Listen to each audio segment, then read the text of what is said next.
And in this context, joining us to explore this topic is Fayez Abbas, an expert in Israeli affairs. Welcome, sir, and it's a pleasure to have you with us in today's episode of In Focus. Good evening. Do you think there are signs that the United States might recognize its long-standing policy on Palestine statehood under the Biden administration?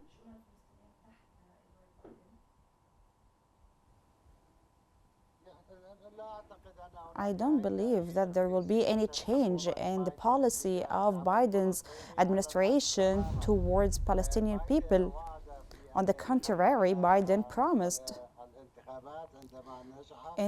when he succeeded in the elections that he will reopen the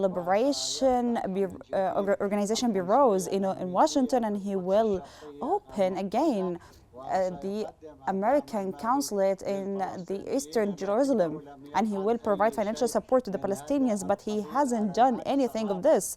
On the contrary, practically, the support of the United States to Israel against the Palestinians, we can see here. I do not talk about Gaza now, but I talk generally. About the stance of the US president, who said that he is Zionist, and today any Zionist, especially in the United States of America, is not accepting to give the Palestinian people their rights, especially the right of establishing their Palestinian state that is independent next to Israel's. Biden's administration didn't do anything in this regard.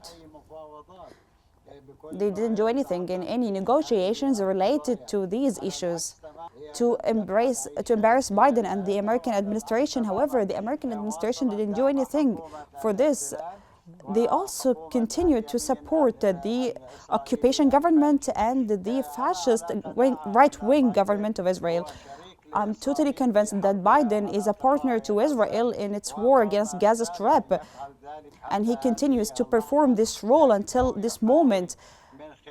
But he tries through some statements that has no value to talk about the importance of ceasefire and providing aids to the residents of Gaza Strip, who, if they do not die from the Israeli strikes, they die because of starvation and diseases. But Biden didn't do anything in this regard. He instead continued to support and provide Israel with the mass-killing weapon. Each bomb equals 1 ton of explosives. This is the administration of Biden. This administration supported Israel during its war against Gaza Strip.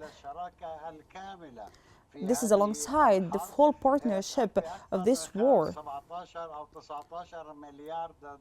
with more than $19 billion,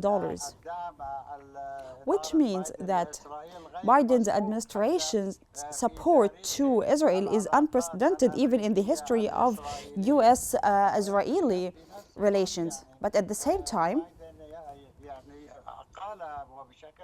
Biden stated clearly that Netanyahu is a liar and manipulative, and gave him these qualities